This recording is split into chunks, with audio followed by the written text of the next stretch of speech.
Welcome into the Inside Carolina Live postgame show. North Carolina 54, Virginia 44. We are sponsored by Johnny T-Shirt and Congruity. That is Taylor Vippolis. I'm Tommy Ashley. Got a new mic here. Taylor, it's red, not from the blood that came from my eyes watching that basketball game. What a brutally, I don't even know how to describe it. But the bottom line is North Carolina gets out of Charlottesville with a 10-point win, a gutsy win, with R.J. Davis shooting 1 for 14. I do not think that was on people's bingo cards going into this one, Taylor. Yeah, Virginia, man, it is tough to watch that team play basketball. But overall, I think this is a great win for North Carolina, especially going into a place they hadn't won since 2012. And then looking at the bigger picture, you gain that game back in the ACC, distancing yourself even further from Virginia, and then Duke goes on the road at Wake Forest and loses. So again, it feels like the regular season ACC title is Carolina's to lose going into this back stretch. And I think you hit it with RJ Davis, where Carolina survived a game where he had probably his worst, not even probably, it was his worst game this year by far. And I don't think Carolina wins this game without Cormac Ryan, who you look at what he's done the past 4 games, and he's shooting 16 of 32 from 3 the past 4 games. If he's going to be a 50% three-point shooter, this team, we talked about it up in the rafters. If he's an above 40% three-point shooter, as this team's probably third, fourth option, depending on how Harrison Ingram is playing, it just raises this team's ceiling even further. And yeah, overall, just a great win at Virginia. Yeah, you talk about RJ's performance. He did make 9 of 10 free throws, which was huge, and he did have that 1-3. That was a pretty good ball. But, I mean, Reese Beekman was all over him the entire night. And Virginia obviously said, it's not going to be RJ, and Cormac steps up. Let's talk a little bit about Cormac Ryan. I saw a funny tweet from somebody.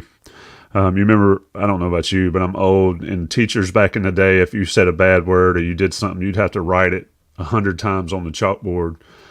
And somebody put, I am sorry, Cormac Ryan. I am sorry, Cormac Ryan. I am sorry, Cormac Ryan, repeatedly. This is a guy who struggled, and we talked a lot about his struggles, rushing shots and all, but like you mentioned here in the last 4 games, and especially tonight or today at Charlottesville, even the misses. I mean, he shot 6 for 11, which you'd take all day, 8 days a week. Even those 5 misses pretty much look like they could go in. Just speak to not only his importance for the Carolina offense and the level it takes to this Carolina team, but for him to be able to stay in it. He's a guy that's been playing forever. He never once lost any confidence. I mean, I doubt there's a player on that team as intense and as confident as he is, whether the ball's going in or not. But just speak to what he brings this University of North Carolina team and the importance of it. And he showed it tonight. Yeah, he came in with the reputation as a shooter, and I think you touched on it there, where the biggest thing for him is he never lost confidence in himself. There were points in this year where it didn't really look like that switch was going to come on for him, because you're watching some of the shots he's taking, and you mentioned it looked rushed. It's not hitting any part of the basket, and you're like, this guy came in with the reputation that he can shoot the ball efficiently. And at one point he was like a low 20s 3-point shooter, but he had the confidence in himself, and the coaches and his teammates also had confidence in him to keep running sets for him, to keep finding plays for him. And you're seeing that payoff now, where he looks like a completely different player out there. And when he is shooting 40% from 3 and he's stepping into shots with confidence, you have a pretty good sense what RJ Davis is going to do, even if he doesn't have the best game today, or he doesn't even have a good game today. You feel like you know what you're going to get with Armando Bacot. Elliot Cadeau is great at attacking the basket. Harrison Ingram kind of brings the same level of consistency every time. If Cormac Ryan, his importance to the offense is being that floor spacer. And if you're not hitting shots, you're not really doing that job as a floor spacer. So the level of confidence he's playing with, people have to stay attached to him. And I think you saw that in the first half where Virginia was like, you know what, our game plan, it's going to be, let's slow down RJ Davis, force somebody else to beat us. And a lot of those resulted in Cormac Ryan having those open shots. Going forward, I don't think teams can have that same approach. And when this North Carolina team is at their most dangerous is when anybody from the starting five can go for 10 plus points. And right now, that's what this team looks like they can do. Yeah, and it's a team game, and somebody else that's important. And Cormac obviously MVP today. Harrison Ingram, a little bit of a weird game to me. He had some struggles, but he comes up with 10 rebounds and several big hustle plays down the stretch. Armando Bacot just, he does his thing. That late take down the middle of the lane, he's got to be a little stronger with that. But to get that offensive rebound, it reminded me of Kennedy Meeks against Oregon in the Final Four in 2017. But a guy I want to talk about, we'll get to those guys briefly, but I want to talk about Elliot Cadeau. He can't shoot the basketball very well. He struggles shooting. But that's so much beyond his offense and what he means to this team as well is so much beyond that. And that's what's fascinating to watch for me, how much pressure he puts on a defense, even though he cannot shoot it. If he ever develops a jumper like you and Joel Berry talked about on the rafters a couple of weeks ago, he gone. But his ability to draw the defense, leave Cormac Ryan open, make the tough layup. This young man, I think he's the key to this North Carolina team. Guys have to hit shots, but I think Elliot Cadeau's performance and staying on the floor, which he was able to do tonight, I think it's the key for this team to be as good as they can be. What do you think? Yeah, a 6-to-1 assist to turnover ratio. You'll take that every time. And I think his vision and his ability to get others involved is something that this team was missing last year, where it felt like too much your turn, my turn.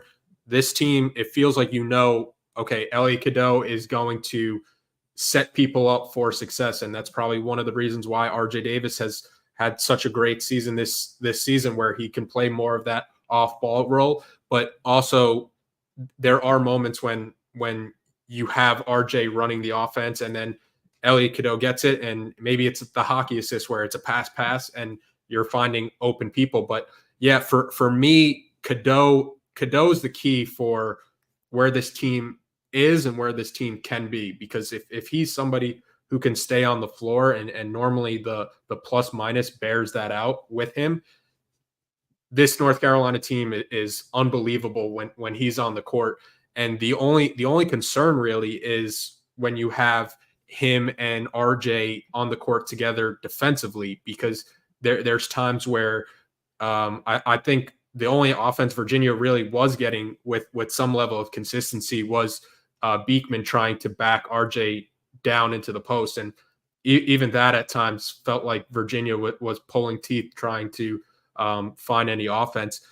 Yet, so like the only struggle or the only challenge really with Elliot Cadeau being on the floor comes on the defensive end. Sometimes his effort isn't where the coaching staff probably wants it to be, but he's a freshman still trying to figure things out and adjust to the college speed. But overall, I don't think you could ask much more for Elliot Cadeau and what he does for this team without that perimeter shot and just being somebody who can get downhill to the basket and finish at almost an elite level, and also set up North Carolina, the other players on this team. Yeah, and when, I don't know what he's going to do at the end of the year, but if he's back next year, maybe he'll get some of the calls that he hasn't gotten as a freshman, because he takes a beating in the ball game. But yeah, whatever defensive struggles he has, his ability to sort of settle this team and make them so much better on the offensive end washes that away completely. I don't understand why teams don't attack him and RJ more. I felt like they did early in the year. I felt like Villanova, UConn, those guys did it. I don't know if it's that the ACC is not built for that. But yeah, his ability to keep everybody engaged, keep everybody ready, and guys are still learning how to catch when he drives the lane. Jalen Washington has a dunk if he goes inside that guy, and Cadeau puts it right there. But it is something to watch with the young man. He's 2 for 8. RJ's 1 for 14. Carolina still gets the win. It speaks to doing all the dirty work. We talked about Cormac Ryan. Let's talk about Harrison Ingram a little bit. And he's one of those guys, I said earlier, he makes some of the plays today like, what are we doing? What are you doing, Harrison? And to sort of back down, take the guy in the paint has not been great in the last couple of weeks. But Taylor, man, that dude does all the jump work. He does the rebounds. He gets the tap outs. He's diving for loose balls that he's got no chance to get, but he's still trying to get them. Another guy that's a heart and soul, a transfer that's never been on this stage. That's something else I want to talk about in a second. But just speak about Harrison Ingram's impact, even if it's not scoring the basketball. It's just so much more. Yeah, you can't measure all the things that Harrison Ingram does that equal the winning plays for this North Carolina team. The best way to probably describe him is he's a dog, and sometimes you need those players with that dog mentality. The one play that I think of is where he gets the steal in transition, kind of waits for the defender, maybe pushes off a little, but he gets the foul call. And just reading lips in that situation, it looked like the guy on Virginia was saying like, "Who's that foul on?" And Ingram's pointing like, "You." But yeah, he brings it every game, and we've seen at times, and just looking at college basketball, just not even from a North Carolina perspective, but if you take a step back, like it's tough to bring your best game every night in college. You're going on the road, you're playing these physical teams night in, night out, but he brings it every night. And that's been something that has been missing at times for this North Carolina team in the past couple of years. And when you bring in people like Cormac Ryan and you bring in people like Harrison Ingram, who are leaders in that locker room, and you really can't. That's why at times Cormac Ryan struggling as a shooter, or at times Harrison Ingram doesn't make the best winning plays, or he makes winning plays, but at times he doesn't make the best plays on the court. Those are some things you can live with because of what those guys are bringing on and off the court. And I think this North Carolina coaching staff deserves a lot of credit for the players that they brought in and the type of people that they are, because they just make winning plays. Yeah, and chemistry, I still say chemistry is so underrated in college athletics especially, and you can see it clearly. You don't need the 5 best guys. You need some good players, and you can win a lot of ball games with some good players, but you better have guys that blend, and this team just seems to do that a lot. We're talking with Taylor Vippolis on the Inside Carolina Postgame. Shout out to Johnny T-Shirt. Of course, get all your swag from North Carolina, from baseball to basketball to football, everything you need at Johnny T-Shirt on Franklin Street. Inside Carolina people get 10% off. And our other sponsor, congruityhr.com/Tar Heels. Get your free small to mid-sized business assessment. And if you're in Inside Carolina, another perk. You get a free assessment if you go to that link I said, congruityhr.com/Tar Heels. Take care of our sponsors. Taylor, Carolina gets the win. They get that game back, like you mentioned, against Duke. Let me give you some stats. These are unbelievable stats. We've already talked about RJ shooting 1 for 14.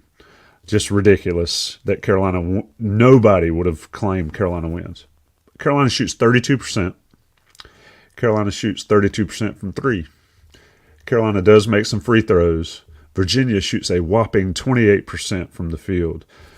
Which was bigger for you, Taylor, in this game? Carolina's ability to completely choke off Virginia's inept offense, or Carolina's ability to scratch out 54 points against that Virginia defense?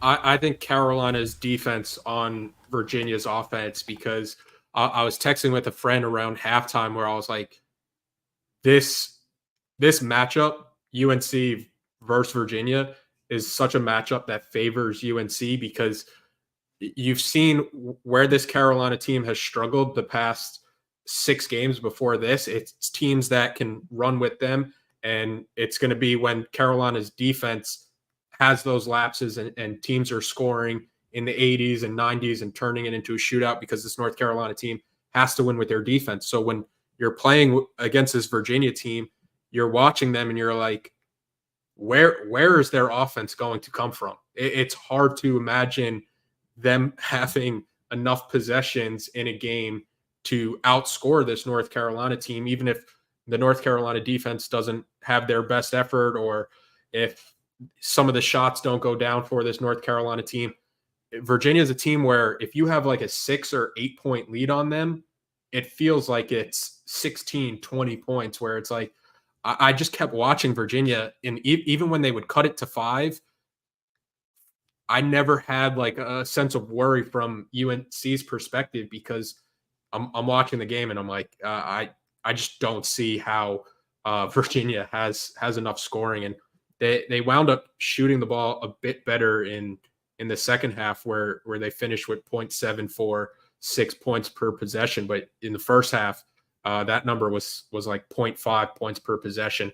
So yeah, I think this was a game Carolina won with their defense because of how bad Virginia is offensively too. Yeah, Virginia's brutal. I mean, it's like Virginia gets behind that, you don't think there's any chance you can come back, and it's like that on the flip side too, right?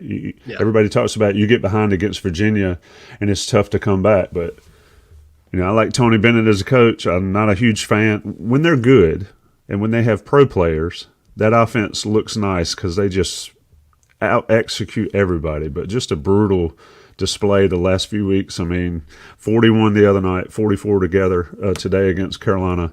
A tough system to convince people, to convince pro players to go.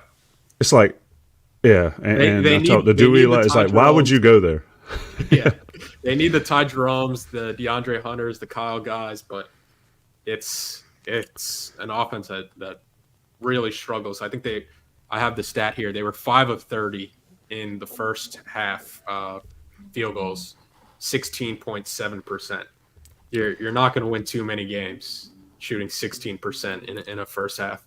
Yeah, I mean, 2 for 14 for the night on three-pointers, just ugly basketball. Let's sort of look ahead a little bit, Taylor. So this is the game everybody thought North Carolina needed to really figure out how to win. Everybody, we heard it a million times from Corey Alexander about how Carolina hadn't won up there.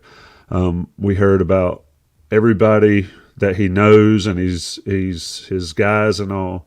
But the fact is Carolina's gotten this one. Now that got that game up in the ACC behind Duke. Duke loses to Wake Forest. I'd love to get your take on the end of that one. That was an interesting court storming, but we won't go there.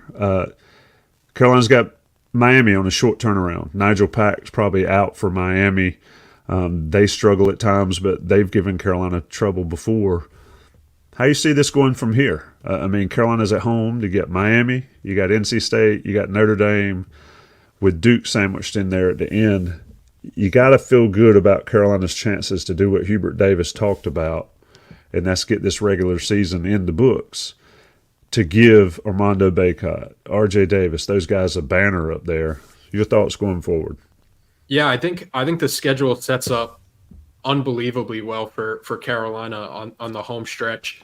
I have a hard time seeing how they lose a game before that Duke game.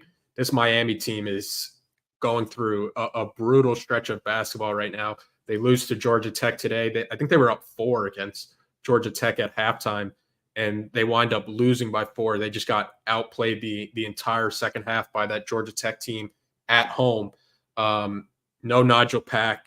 That's another team where you're watching them, and it's tough to see where their offense is coming from. They don't have a lot of depth behind Norchad Omier. I think North Carolina, with these next few games in Chapel Hill, it sets up really well for Carolina to get at least a share of the regular season title. But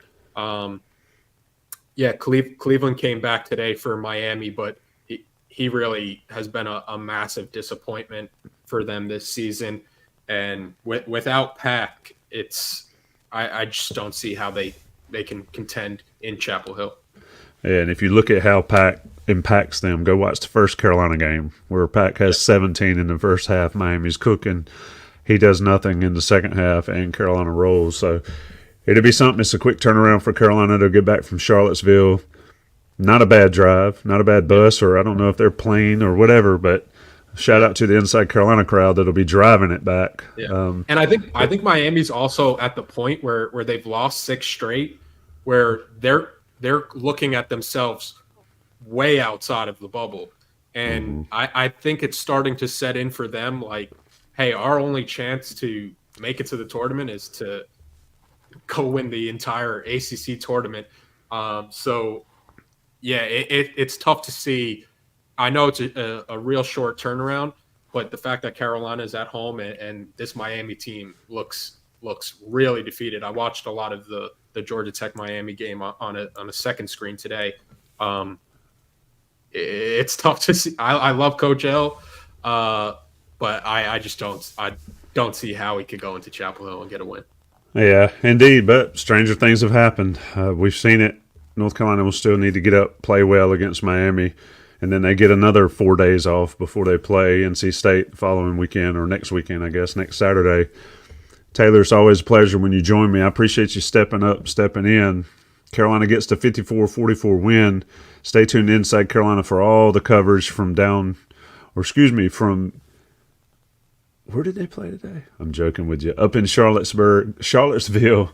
And Charlottesburg, yeah. It's been a long day, my friend. Trying to watch Carolina baseball or listen to Carolina baseball, listen to Carolina basketball. But anyway, Carolina gets the win. Taylor joins me. Taylor, final thoughts, anything. 2 pennies, like I'll steal it from Joey in Coast to Coast. Give me a nickel. Yeah, I just want to echo that this was a great win for this North Carolina team. When you haven't won at a place since 2012, you kind of take it by any means possible. And Virginia is a team where you're going to want to burn a lot of the tape afterwards with the way they kind of drag you into the mud and try to play an ugly brand of basketball. But ultimately, North Carolina, they have too much talent. And I think one of the best things going forward for this North Carolina team is that it feels like Cormac Ryan has found a shot. And if Cormac Ryan is going to keep shooting this way, then all bets are kind of off for this North Carolina team. Yep, Cormac gets hot. Carolina wins at Virginia. Baycott does Baycott things. And North Carolina first outright currently in the ACC with 4 games remaining. That's Taylor Vippolis. I'm Tommy Ashley. Johnny T-shirt, congruity, and everybody at Inside Carolina. Shout out to the 600 folks that joined us today. We'll talk to you soon. Coast to Coast got the Postgame Miami on Monday night, so make sure you check those guys out live as well. Taylor, be safe, my friend. Appreciate it.